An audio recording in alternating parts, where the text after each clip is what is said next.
अस्सलामुअलैकुम वरहमतुल्लाहि वबरकातुहू। कहानी को पूरा ज़रूर सुनिएगा। मेरी शादी को बमुश्किल 2 साल ही हुए थे कि सास और नंदों ने मेरे शौहर के कान भरना शुरू कर दिए।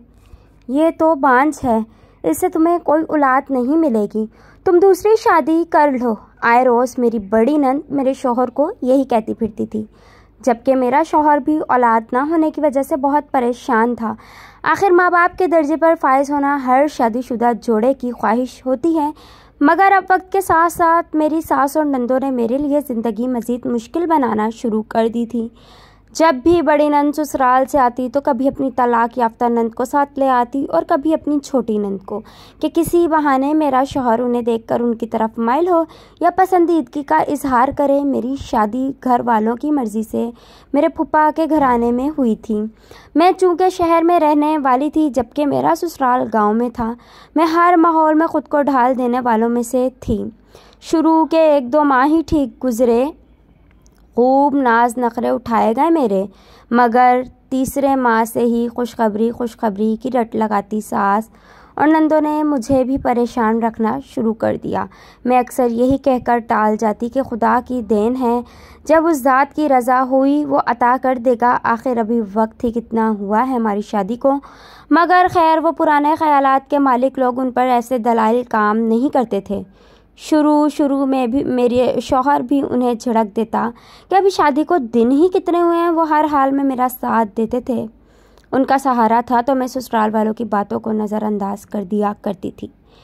मगर वक्त के साथ साथ सास ने शौहर को भी भड़का कर अपनी तरफ करना शुरू कर दिया।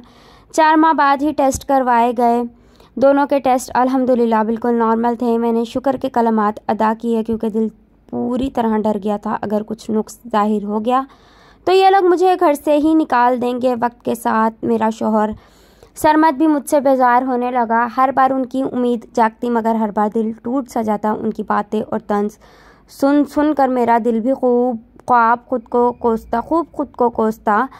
मैं तन्हाई में अक्सर रोती रहती, मगर खुदा को याद करके हौसला मिलता कि वो जब चाहे तब नवाज देगा बेशक।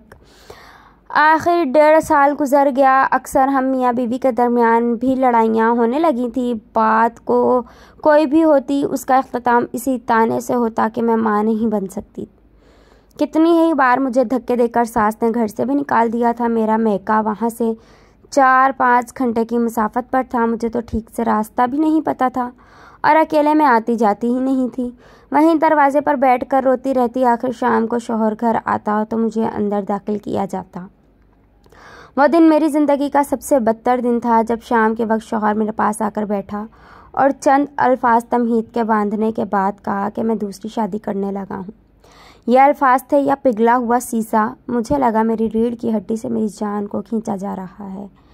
जिस्म सुन होता महसूस हुआ। मुझे लगा मैं आखिरी सांसें ले रही हूँ। इस वक्त जो कुर्ब महसूस किया था, यही दिल चाहा कि ख़ुद को ख़त्म कर दूँ, क्योंकि मैं अपने शौहर को औलाद नहीं दे सकती थी। मैं शर्मिंदा थी, हद दर्जा शर्मिंदा थी।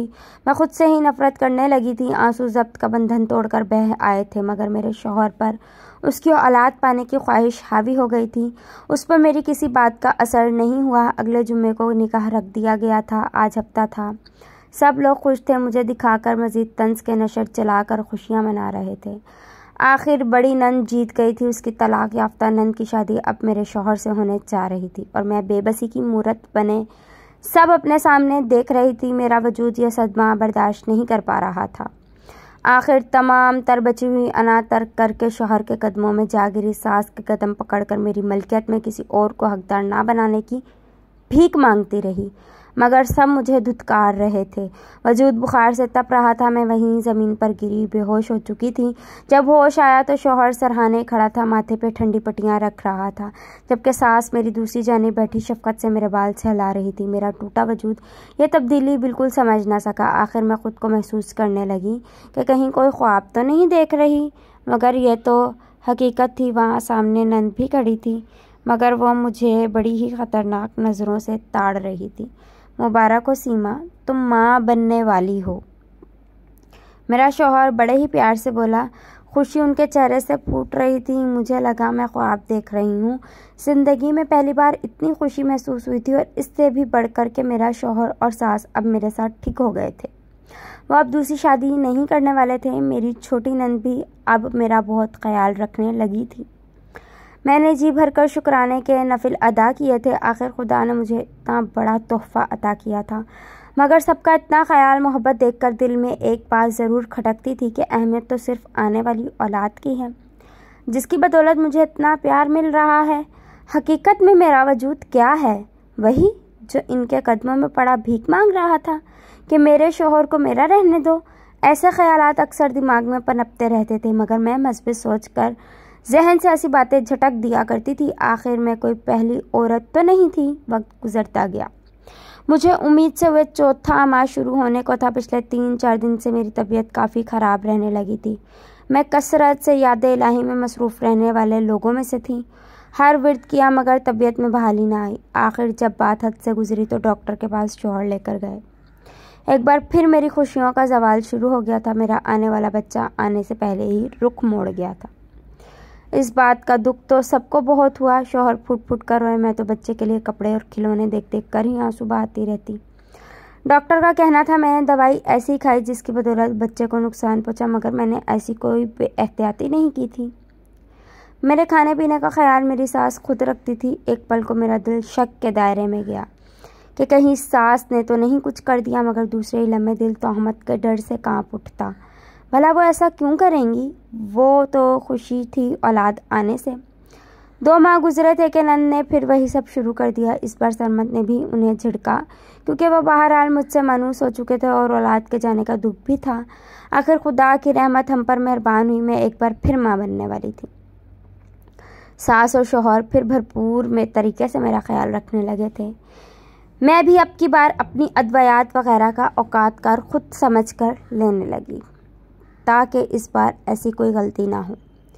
शौहर पहले से ज़्यादा मेरे करीब आ चुके थे। सास भी अब दिलो जान से मेरे साथ अच्छी थी, जबकि छोटी नंद जब भी आती नए नए नाम सोचकर बताती रहती। बड़ी नंद जमीला पहले तो मुंह बनाकर ज़रा अलग थलग ही रहती थी, मगर वो भी अब ज़रा बेहतर होती जा रही थी। मेरे साथ मेरा 3रा माह शुरू हुआ था। तभी एक दिन भाई और भाभी आए और मुझे चंद दिनों के लिए अपने साथ ले गए। सास बज़िद थी कि इस हालत में लंबा सफ़र ना करूं, मगर खैर फिर भी वो मान गई। 2 हफ्ते मेके रहने के बाद एक दिन शौहर और सास मुझे लेने के लिए आए। बड़ी नंद जमीला के शौहर टैक्सी ड्राइवर थे, सो उन्हीं की टैक्सी में हमें घर के लिए रवाना हुए। ससुराल को 2 रास्ते जाते थे। एक रास्ता बंद होने की वजह से नंदोई ने दूसरी तरफ का रास्ता लिया। अभी थोड़ी ही दूर गए थे कि नंदोई ने गाड़ी की स्पीड बढ़ा दी। सास ने 1-2 बार बहाने से कहा कि ज़रा आहिस्ता गाड़ी चलाओ, रास्ता ख़राब है, मगर उनके कान पर जूं तक ना रेंगी। आखिर भी सड़क ख़राब होने की वजह से गाड़ी को झटका लगा, उसके साथ ही ब्रेक भी लगी। मेरे हलक से बेसाख्ता चीख निकली थी। आंखें जब खुली तो सरहाने नर्स खड़ी ड्रिप की स्पीड ठीक कर रही थी। मैं एक बार फिर अपना जिगर गोशा खो चुकी थी। जी भर कर चीख चीख कर रोती रही। आखिर मेरा कसूर क्या था? क्यों मेरे साथ ही ऐसा हो रहा है? 2 बार मुझसे यह नेमत छीन ली गई थी। दिल पर लगे ज़ख्मों को भरना आसान ना था।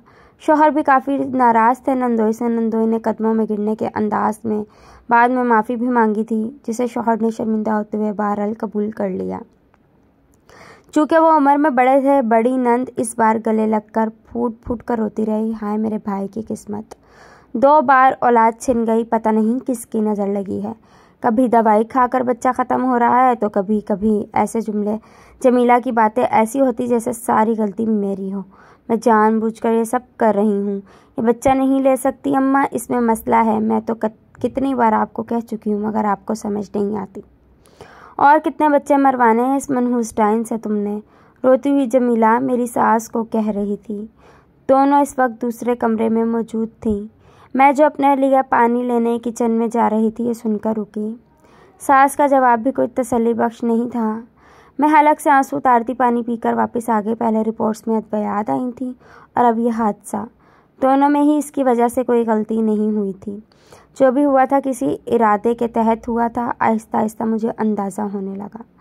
सास का रवैया एक बार फिर मुझसे बदलने लगा था, मगर वो क्यों अपने बेटे की औलाद के साथ ऐसा करेंगी? यही बात मेरी समझ से बाहर थी। मैं रेगुलर चेकअप के लिए जब डॉक्टर के पास गई तो उसने मुझे जो कहा, एक पल के लिए तो मैं शॉक हो गई। आप बच्चा नहीं लेना चाहती मिस सीमा? मैंने उनकी बात की बिल्कुल नफ़ी की। आखिर कौन औरत माँ बनने के लिए के दर्जे को ठुकराएगी? मगर उन्होंने जो अगली बात की वो मेरे लिए मज़ीद धचके का बाइस बनी। वो बोली कि आपने दोबारा ऐसी अद्वियात ली हैं जिससे बच्चे को नुकसान पहुँचे। मैं शिश्त सी उनका मुंह तकती रह गई। मैंने कहा, डॉक्टर साहिबा, एक बार फिर रिपोर्ट्स चेक करें या दोबारा से टेस्ट लें। आपको गलतफहमी हुई होगी। मैं क्यों ऐसा करूंगी, वो भी 2 बार? मज़ीद डॉक्टर बोले कि अगर वो हादसा ना भी होता तो आपका बच्चा फिर भी बचना नामुमकिन था। मेरे दिमाग पर एक के बाद एक बम गिर रहे थे। या आखिर हो क्या रहा था? मैं तो वही मेडिसिन इस्तेमाल कर रही थी जो डॉक्टर देती थी। इस बार तो तमाम अद्वियात भी अपने पास रखी ताकि ख़ुद को भी तसल्ली रहे और किसी पर गलत इल्ज़ाम भी ना आए। मगर एक बार फिर यह इंकशाफ हुआ था कि मुझे फिर से ऐसी दवाइयाँ दी गई थीं जो मेरे बच्चे के लिए ठीक नहीं थी। मैं सुन सी कदम उठाती अस्पताल से बाहर निकली जहाँ शौहर मेरा ही मुंतज़िर था। सारे रास्ते बुझी बुझी रही। वो पूछता रहा मगर मैं उन्हें क्या बताती? आखिर किसको इल्ज़ाम लगाती? अगर सास का नाम लेती तो ये इसी वक्त मुझे तलाक देकर बाहर निकाल देते। मैं मजबूर बेबस कमरे में बैठी घुटनों में सर दिए घंटों रोने लगी। दिल में शक पूरी तरह हावी होकर मेरी सास की तरफ इशारा कर रहा था। और हो भी कौन सकता था उनके अलावा? अद्वियात के बाद अब खाने पीने की जिम्मेदारी तो उन्हीं के पास थी ना। आखिर वो ऐसा क्यों कर रही थी? क्यों कत्ल कर रही हैं वो मेरी औलाद को? मैं यही सोच कर बुरी तरह मुश्ताल हुई। कुछ देर बाद सास खाना लेकर कमरे में दाखिल हुई। मेरे दिमाग में इस कदर गुस्सा भर चुका था कि मैंने खाने की ट्रे को झटक दिया। खाना सारा ज़मीन पर बिखर चुका था। सास हक्का बक्का मुझे देखने लगी। मैंने अव्वल से आखिर जो हुआ सबको गिनवाना शुरू कर दिया। मेरी आवाज़ हद दर्जा बुलंद थी। शौहर भी इत्तफाक से तभी घर में दाखिल हुए थे। आपने ही मुझे गलत दवाइयाँ देकर मेरे बच्चे को मारा था ना, और अब जब मैंने अपनी अद्वियात अपने पास रखना शुरू कर दी तो आप न जाने कैसे मुझे फिर भी जहरीली दवाइयाँ देने से बाज नहीं आई। पता नहीं क्या क्या मिलाकर देती रही मुझे खाने में। दोनों बार मेरे बच्चों को मार दिया आपने। कैसी औरत हैं आप? आप खुद भी तो 3 बच्चों की माँ हैं, फिर कैसे आप इतनी पत्थर दिल हो सकती हैं? आपको नफ़रत मुझसे थी ना, मगर वो तो आपके बेटे की ही नस्ल थी जिसे आप मारती रहीं। मेरे मुँह में जो आया मैं बोलती जा रही थी। सास मेरे सामने खड़ी हक्का बक्का मुँह सिए मुझे देख रही थी। तुम्हारा दिमाग फिर तो नहीं गया? ये कैसे इल्ज़ाम लगा रही हो? शर्म नहीं आती तुम्हें? ये सब बोलने से पहले तुम्हारी ज़बान क्यों नहीं कटी? मैं ऐसा क्यों करूँगी? मैंने ऐसा कुछ नहीं किया। सास फूले सांस के साथ बौखला कर बोली। ये सारा माजरा सरमद खड़े सुन रहे थे। तमाम तर इत्तफाकात सास के खिलाफ थे, जिस पर सरमद ने मेरा ही साथ दिया। आपको तो शुरू से ही सीमा से मसला था, जानता हूँ मैं, मगर तमाम तर हकारत की वजह से उसका माँ बनना था ना अम्मा। तो अब जब वो माँ बन रही है तो आप क्यों ऐसा करती रहीं? ये भी नहीं सोचा कि आप कत्ल कर रही हैं, वो भी अपनी ही बेटी की औलाद को। इत्तफाक एक बार होता है, बार बार नहीं अम्मा। सरमद गुस्से में बोल रहे थे। मैं वहीं पास खड़ी रोती रही। आखिर सरमद ने फैसला सुनाया कि हम मज़ीद यहाँ नहीं रहेंगे। सास उस वक्त मुंह पर चादर रखे फूट फूट कर रो रही थी, मगर अब क्या फ़ायदा? वो अपने हाथों से अपना बेटा खो चुकी थी। बड़ी छोटी नंदे भी आ गईं। बहुत मिन्नत समाजत की, मगर सरमद ना माने। आखिर हम दोनों अलहदा किराए के घर में शिफ्ट हो गए। जो भी हुआ बिल्कुल भी अच्छा नहीं हुआ था, मगर जो भी हुआ उसकी वजह भी मेरी सास खुद ही थी। हमें अलग घर में रहते हुए 1 माह होने वाला था। सरमद के जाने के बाद मैं घर में अकेली रहती, बोर होती रहती। तन्हाई में जहन में पुरानी बातें गर्दिश करती रहती। अब यहाँ कोई नहीं था, मगर दिल फिर भी डर रहा था। दिल खाली खाली महसूस होता, जैसे मैंने कुछ गलत किया। आखिरकार मुझे पछतावा होने लगा। रात को ठीक से नींद आना बंद हो गई थी। सारी रात जाग कर मैं सोचती रहती आखिर मैंने क्या गलती की है जो बेचैनी पीछा नहीं छोड़ रही। मगर एक दिन बैठे बैठे जहन में आया कि इस घर में तो सास के अलावा छोटी नंद भी रहती है। बड़ी नंद तो कभी कभार चक्कर लगाती थी, मगर छोटी तो हर 2 दिन बाद आ जाती थी। कहीं मैंने गलत इंसान पर तो इल्ज़ाम नहीं लगा दिया। ये सोच एक बार फिर मेरा घेरा किए हुए थी। खुदाया मैंने बेकसूर को इल्ज़ाम तो नहीं लगा दिया? शायद हाँ। तभी मुझे किसी तौर भी सुकून मैसर नहीं आ पा रहा। मैं उंगलियों को लबों से भूंजती सोच रही थी, मगर इस बात का जवाब तो अब वहीं जाकर मिल सकता था। यहाँ सबसे अलग थलग रहकर कुछ नहीं हो सकता था। आखिर मैंने किसी तरह अपनी बड़ी नंद जमीला से रब्ता शुरू किया। वो भी अब मुझसे पहले से बेहतर रवैया रखने लगी थी। इनसे अक्सर फ़ोन पर बात होने लगी। मैं उन्हें एतबार में लेना चाहती थी। आहिस्ता आहिस्ता वो हमारे घर भी आने जाने लगी।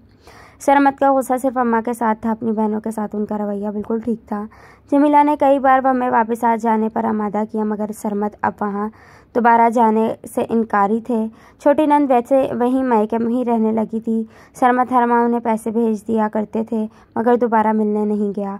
इन सब मामलात के बीच एक बार फिर खुदा ने मुझे और सरमत को खुशी की नवीद सुनाई। एक बार फिर हमारे चेहरों पर मुस्कुराहटें आने लगीं। इस बार तो ऐसा कुछ नहीं था जिससे हमें एहतियात की ज़रूरत थी, मगर न जाने क्यों मैं एक बार अपनी सास से मिलना चाहती थी। आखिर बार उनका रोता चेहरा बार बार मेरी नज़रों के सामने आ रहा था। मैं उनसे अकेले में पूछना चाहती थी आखिर उन्होंने ऐसा क्यों किया, या शायद मेरा शक अब छोटी नंद की जानिब था। इसलिए एक दिन सरमत के जाने के बाद मैं अपने ससुराल की जानिब चल पड़ी। बड़ी नंद को पहले ही खबर कर चुकी थी कि आज मैं ससुराल जाऊंगी, जिस घर में मेरी डोली आई थी। आज एक बार फिर मैं उस घर की दहलीज पर खड़ी थी। दस्तक देने के लिए हाथ बढ़ाया तो दरवाज़ा पहले से ही खुला था। मैं अंदर दाखिल हो गई। सब कुछ वैसे का वैसा ही था। सामने कोई मौजूद नहीं था। मैं चादर को सर पर दुरुस्त करती अंदर दाखिल होने लगी। सामने कोई मौजूद नहीं था। मैं चादर को सर पर दुरुस्त करती अंदर दाखिल होने लगी। तभी कुछ आवाज़ें मेरी समाज से टकराईं। तभी गिराहट में 2-3 आवाज़ें गूंजी। चूँकि मैं दरवाजे की ओट में खड़ी थी, कोई यह ना जान सका कि बाहर कोई खड़ा है। तभी थप्पड़ की आवाज़ गूंजी और इसी के साथ गुस्से से लबरेज अल्फाज। मैं वहीं बर्फ़ की मूरत बने बगैर हिले और पलक झपकते सुनती रह गई।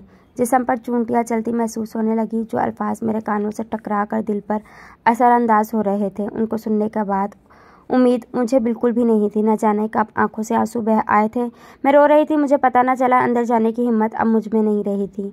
अंदर जाना मेरे लिए बायस शर्मिंदगी था। मैं चुपचाप बगैर चाप पैदा किए उल्टे कदमों उस घर की दहलीज से निकल आई। खौफ से मेरा सारा वजूद काँप रहा था। आखिर कैसे मैंने एक बेकसूर पर इल्ज़ाम लगा दिया, एक माँ को उसके बेटे से अलग कर दिया। आखिर कैसे मैं बगैर तस्दीक किए किसी पर इल्ज़ाम लगा गई थी। दिल में तोहमत का डर मुझे झंझोड़ रहा था। घर जाकर जाए नमाज बिछाकर मैं रोती बिलखती खुदा से माफ़ी मांगने लगी, मगर तभी दिल से सदा आई, खुदा अपने हकूक़ को तो माफ़ कर देगा, मगर अपने बंदों के हकूक़ को नहीं। तब तक माफ़ नहीं करेगा जब तक वो खुद ना माफ़ कर दें।